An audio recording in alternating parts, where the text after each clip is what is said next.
The crystal wine glasses clinked as my sister Emma raised her hand, drawing everyone's attention like she always did. "Big news, everyone." Her perfect smile gleamed as she looked around our parents' mahogany dining table. "I just got called for an interview at Sterling Enterprises." My mother gasped in delight, nearly dropping her fork. "Sterling Enterprises? The biggest tech company in the city?" "The very same," Emma preened, tossing her expertly highlighted hair. "Senior marketing director position. They reached out to me specifically." Of course they had. Everything came easily to Emma. Perfect grades without studying. Dream jobs without trying. A constant stream of success that our parents never tired of celebrating. I sat quietly, pushing my food around my plate, trying to become invisible. But in this family, I was never allowed to fade into the background for long. Not when they needed someone to compare Emma to. "Isn't that wonderful?" my mother gushed. "Now that's a real career path." She turned to me, her smile turning sharp. "You should ask Emma for advice, Sarah. Maybe she can help you find something better." Better than what I was doing now, she meant. Better than the consulting work that they all dismissed as glorified freelancing. Better than building my own company from scratch, because apparently being your own boss wasn't as impressive as having one.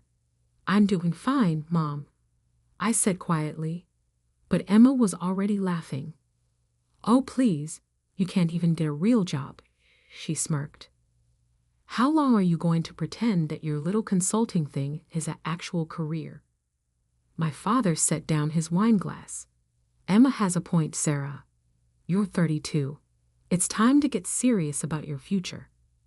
I gripped my fork tighter, thinking about the contracts sitting on my desk at home, the acquisition deals I was negotiating, the empire I had built while they were all busy undermining me.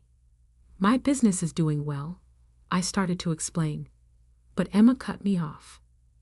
"Business? Please. You work from your apartment and barely make enough to pay rent. Meanwhile, I'm about to be a senior director at Sterling." She turned to our parents. "Did I mention the salary? Base pay is $250,000 plus bonuses." My mother nearly swooned. My father beamed with pride. I thought about my company's latest quarterly earnings report and had to suppress a laugh. "When's the interview?" I asked, keeping my voice neutral. "Monday morning," Emma replied smugly. "Not that it matters. The position is practically mine already. The CEO specifically requested to interview me personally." I bet they did, I thought, remembering the stack of resumes on my desk. Among them, Emma's application, forwarded to me by HR with a note. Another entitled candidate with an inflated ego. "Your call, boss." "Well, good luck," I said, standing up. "I should get going. Early meeting tomorrow." Emma snickered. "What? Did someone finally agree to buy something from you?" "Sarah," my mother sighed. "When are you going to stop this ridiculous independent phase? Your father could have gotten you a proper position years ago." I thought about the nameplate on my office door, the one that reads Sarah Mitchell, CEO, Sterling Enterprises, the one Emma would see tomorrow morning. "You're right, Mom," I said, gathering my things. Maybe it is time for a change. They probably thought I was finally admitting defeat. They had no idea what was coming. As I drove home to my penthouse apartment, not that they knew I could afford one, I thought about how we got here. How their constant dismissal had driven me to build something bigger than they could imagine. It started 10 years ago when I graduated with my MBA. Emma was the star of the family then too, climbing the corporate ladder with her natural talent, while I quietly studied market trends and business strategies. When I told them I was starting my own consulting firm, they laughed. When I landed my first major client, They dismissed it as luck. When I started buying up struggling companies and turning them around, they didn't even notice. 5 years ago, I made my biggest move yet, acquiring Sterling Enterprises through a complex series of shell companies and investment firms. The previous CEO was ready to retire, and I had spent years preparing for this moment. I changed my professional name to Sarah Mitchell, my mother's maiden name, knowing my family never paid enough attention to business news to make the connection. I rebuilt Sterling from the ground up, transforming it into the tech giant it is today. And through it all, my family remained blissfully unaware, too busy praising Emma's minor achievements to notice that their unsuccessful daughter was now one of the most powerful CEOs in the city. My phone buzzed as I pulled into my building's private garage. A text from Emma. "You should really come to the Sterling building sometime. See what a real company looks like. I'll give you a tour after I get the job." I smiled, thinking of my corner office on the top floor, the one with the view of the entire city, the one Emma had been dreaming about in her application letter. Tomorrow was going to be interesting. In my apartment, I reviewed Emma's resume one more time. It was impressive on paper. Good education, steady career progression, solid references. But I had done my research. I knew about the projects she had taken credit for, but barely contributed to. The subordinates she had thrown under the bus, the corners she had cut. Emma had always been good at presenting the perfect image. Tomorrow, she would learn that image isn't everything. My phone buzzed again. This time it was my mother. "Darling, I know you're probably feeling discouraged seeing Emma's success. Why don't you let your father make some calls? It's not too late to start a proper career." I set the phone down without responding and walked to my home office. The wall was covered in business magazines featuring Sterling's remarkable turnaround. Tech's most innovative CEO, one headline read, "Sarah Mitchell, the unseen power player revolutionizing the industry," declared another. My family had spent years telling me I wasn't good enough. Tomorrow, they would learn just how wrong they were. I sat at my desk and opened my laptop, typing out an email to HR. "Please ensure Ms. Emma Carter's interview is scheduled in my office at 9 a.m. sharp. And make sure she waits in the lobby for at least 30 minutes before being brought up." A small petty detail, perhaps, but after years of enduring her condescension, I thought I deserved a little dramatic flair. I spent the rest of the evening reviewing company reports and finalizing acquisition plans, just like any other Sunday night. But this Sunday felt different. Tomorrow, everything would change. As I got ready for bed, I caught my reflection in the bathroom mirror. I looked nothing like the timid daughter my family still saw me as. My suits were tailored now, my presence commanding. I had grown into my power while they weren't watching. Tomorrow, they would finally see me. And I couldn't wait for the show to begin. Monday morning arrived with a sense of delicious anticipation. I stood in my private elevator, ascending to the top floor of Sterling Enterprises, watching the city wake up through the glass walls. My Armani suit was immaculate, my heels clicking authoritatively on the marble floor as I stepped out. "Good morning, Ms. Mitchell," my executive assistant Diana greeted me with a knowing smile. "Your 9 a.m. appointment has arrived early." She's been waiting in the lobby for 20 minutes, insisting that the CEO specifically requested her presence. I checked my watch. 8:45 a.m. Let her wait another 10 minutes. How's she handling it? Diana's eyes twinkled. She's demanded coffee 3 times, name-dropped several executives she claims to know, and told the receptionist that her sister is a nobody who can't even get a proper job.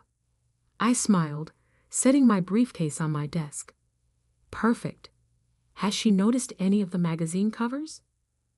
No, Diana smirked. She's too busy telling everyone within earshot about her marketing expertise to look around. Typical Emma. So focused on promoting herself that she missed the obvious. The lobby walls were lined with press coverage of Sterling's transformation under my leadership. My photo was literally hanging above the reception desk, but Emma would never notice. She never had. Her resume listed some impressive achievements at her current company, Diana noted, arranging folders on my desk. I took the liberty of fact-checking them. And half are exaggerated, a third are outright lies, and the rest were group projects where she took sole credit. I nodded, unsurprised. Just like high school. Remember when she won that science fair? The project you actually built while she was at cheerleading practice. The very same. I sat down behind my desk, adjusting my nameplate slightly.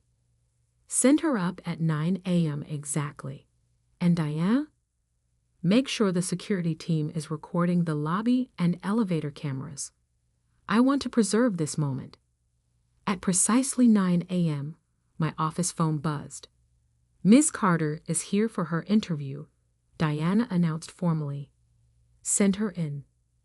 The door opened, and Emma strode in like she already owned the place.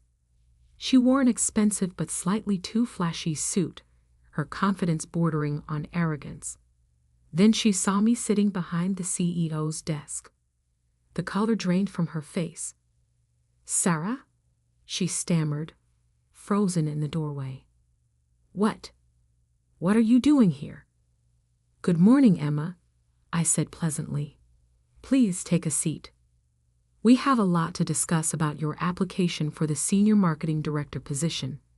She didn't move, her mouth opening and closing like a fish out of water. But I'm supposed to meet with Sarah Mitchell, the CEO. I smiled, gesturing to my nameplate. That would be me. Sarah Mitchell, formerly Sarah Carter. Though I'm not surprised you didn't make the connection. You never did pay attention to anything I did. Emma sank into the chair across from me, her perfect composure cracking. This is impossible. You're just a consultant. You work from your apartment. Actually, I leaned back in my chair, enjoying this moment.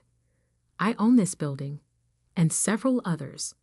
Sterling Enterprises has been my company for the past 5 years. I pulled out her resume. Now, shall we discuss your application? I have some questions about these achievements you've listed. You can't be serious, Emma whispered, her voice shaking. You can't be the CEO. You're nobody. That's what you all thought, isn't it? I kept my voice calm, professional. Poor Sarah can't even get a real job. Just a nobody working from her apartment. Tell me, Emma, did you ever once ask what kind of consulting I did? What companies I worked with? Or were you too busy bragging about your own mediocre accomplishments? She flinched. I didn't. No, you didn't. I agreed. None of you did. You were all too convinced of my failure to notice my success, too busy mocking my choices to see where they were leading. I opened her file. Now, about this claim that you single-handedly increased your department's revenue by 200% last year. That's accurate, she stuttered, but I could see the panic in her eyes. Interesting. I pulled out another document. Because I have here the annual report from your company. The entire marketing department only saw a 30% increase. And according to your former colleagues, that was primarily due to a campaign developed by your junior team. The one you rejected initially but took credit for after it succeeded. Emma's face went from pale to red. You've been investigating me? I investigate all potential senior executives thoroughly. We have very high standards at Sterling. I smiled. Standards that value actual achievement over self-promotion. Just then my phone buzzed. Diana's voice came through the speaker. "Ms. Mitchell, your parents are in the lobby, demanding to see you." They're quite insistent. Of course they were. Emma had probably texted them the moment she saw me. "Send them up," I said calmly. "I think it's time for a family meeting." Emma shifted nervously in her chair. "Sarah, look, about last night. About all the things I've said. Save it." I cut her off. "I'm not interested in apologies motivated by fear. I spent years listening to you undermine and belittle me. Now you get to sit there and learn exactly who your unsuccessful sister really is." The door burst open. My parents stormed in, their faces a mix of confusion and anger. "Sarah," my mother exclaimed, "what is the meaning of this? What are you doing in the CEO's office?" "Hello, Mother," I replied coolly. "I was just reviewing Emma's job application. Would you like to join us?" We were discussing the importance of honesty in professional achievements. My father's face reddened. "Stop this nonsense immediately. You're embarrassing yourself and your sister." I stood up slowly, letting my authority fill the room. "No, Dad. For once in your life, you're going to listen to me. All of you are." I pressed a button on my desk, and the wall of windows behind me transformed into a screen, displaying Sterling's financial growth under my leadership. "Welcome to my company, the one you've been hearing about at your country club, the one Emma's been desperate to work for, the one that's been making headlines while you were all too busy dismissing me to notice." They stared at the numbers, the achievements, the empire I had built while they weren't watching. "Now," I said, sitting back down, "let's talk about what really makes someone successful in business. Shall we begin with integrity, or should we start with actual competence?" The color drained from Emma's face as she realized this interview was about to become very, very uncomfortable, and we were just getting started. The silence in my office was deafening as my family stared at the financial projections on the screen. 10 years of growth, billions in acquisitions, my photo on the cover of Forbes, Fortune, and Business Weekly. This is all yours," my mother whispered, sinking into one of the leather chairs. "Every bit of it," I confirmed, standing to walk around my desk. "The consulting business you mocked? That was just the beginning. While Emma was bragging about her mid-level marketing positions, I was buying and transforming struggling companies. While you were lamenting my lack of a real job, I was building an empire." My father, always quick to anger, found his voice first. "Why didn't you tell us? Why keep this secret?" I laughed, but there was no humor in it. "Tell you? Like I tried to tell you about my first major client, or my first successful company turnaround, or any of my achievements that you dismissed because they didn't fit your narrow definition of success." Emma shifted uncomfortably in her chair. "Sarah, if we had known." "That's exactly the point." I cut her off. "You only care now because of what I've built, not who I am. You're only interested because of the power and money, not because you're proud of what I've accomplished." I pressed another button on my desk, and security footage from last night's dinner appeared on the screen. Emma's mocking voice filled the room. "Can't even get a real job." "Stop," Emma pleaded, her face flushing. "We get it." "Do you?" I turned to face her directly.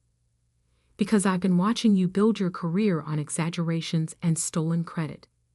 I've talked to your former colleagues, your supposed references. I know exactly how you've gotten every position you've ever held." My mother stood up, smoothing her designer dress nervously. "Surely we can work something out. We're family, after all. Family? I picked up Emma's resume. Like when Emma took credit for my science project in high school, or when she told her college friends I was a dropout because I started my own business instead of following the corporate path. That kind of family. I was young. Emma protested weakly. We all make mistakes. Yes, we do, I agreed. And now you get to face the consequences of yours. Diana? My assistant entered with a thick folder. The investigation results you requested, Ms. Mitchell. Thank you. I opened the folder and began reading. Falsified achievements, stolen ideas, workplace bullying complaints. I looked up at Emma. Did you really think none of this would come out during our background check? Emma's face went pale. Those accusations were never proven. Because you had Daddy's lawyers shut down every investigation, I finished for her. But Sterling takes corporate integrity very seriously. We thoroughly vet all potential executives. My father stepped forward, his business negotiation face on. Now, Sarah, surely we can discuss this privately, as a family. You lost that right last night, I replied calmly. When you sat there and let Emma mock me. When you suggested I needed your help to find a real job. When you once again made it clear that nothing I did would ever be good enough. I pressed another button on my desk. The office door opened, and Harold Bennett, my chief legal officer, entered.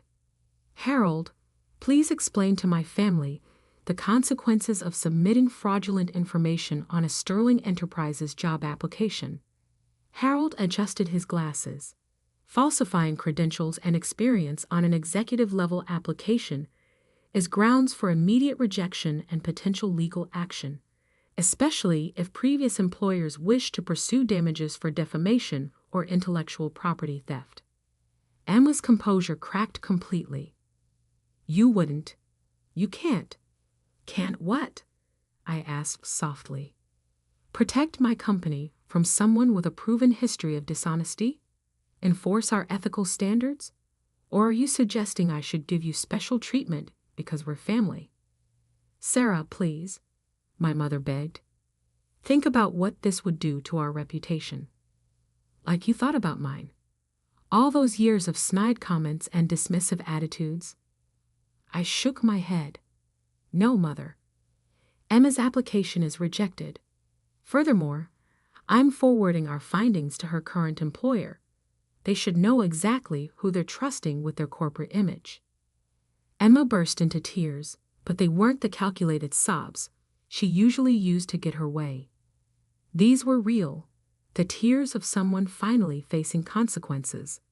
As for you two, I turned to my parents. I suggest you take a long, hard look at how you've treated both your daughters.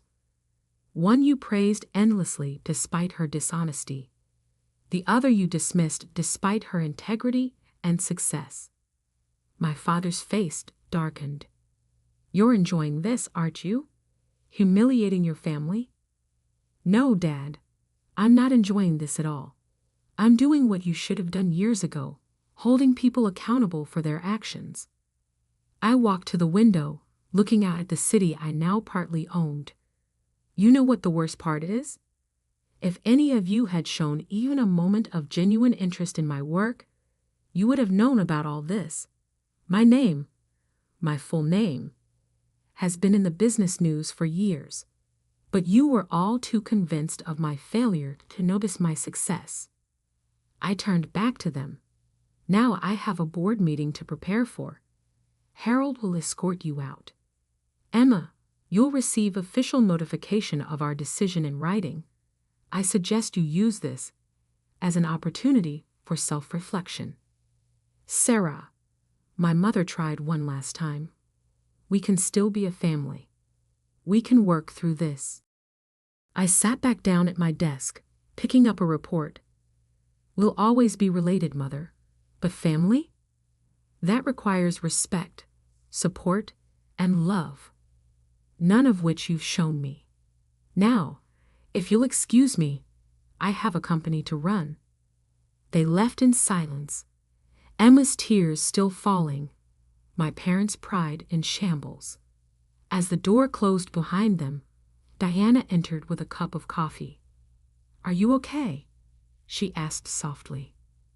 I took a deep breath, looking at the family photo I kept in my drawer. Not of my parents or Emma, but of my grandfather, the only one who had believed in me from the start. "You know what, Diana? I am. For the first time in years, I really am." Over the next few months, the family dynamics shifted dramatically. Emma's current employer launched an investigation into her past achievements, leading to her eventual resignation. My parents stopped appearing in society pages, their social standing diminished by the revelation that they had dismissed their successful daughter while enabling their dishonest one. I focused on my work, continuing to build Sterling into an even stronger company. The business world buzzed with the story once it got out. The secret CEO who had hidden her success from her unsupportive family. It became a symbol of quiet determination triumphing over loud mediocrity. 6 months later, I received a letter from Emma. Not an email or text, but a handwritten letter of apology. For the first time in her life, she had been forced to work her way up from an entry-level position, no family connections to rely on. She wrote that she finally understood the value of genuine achievement. My parents took longer to come around, but eventually, my mother sent a similar letter, acknowledging their failures and asking for a chance to really know me, not as the daughter they had dismissed, but as the woman I had become. I kept both letters in my desk, next to my grandfather's photo, not because I was ready to forgive, but because they reminded me of an important truth. Success isn't about proving others wrong. It's about proving yourself right. 1 year to the day after that fateful interview, I sat in my office reviewing quarterly reports. Diana entered with the latest business magazine. The cover story, Sterling CEO Sarah Mitchell, The Power of Quiet Success. The article didn't mention my family drama or Emma's failed interview. It focused on what really mattered: the company I had built, the innovations we had created, the changes we had made in the industry. Because in the end, that's what real success looks like. Not bragging at family dinners or inflating achievements, but building something meaningful, something lasting. They had called me worthless at family dinner. Now I was their boss, their superior, their example of what true success looks like. And that was worth more than any revenge could ever be.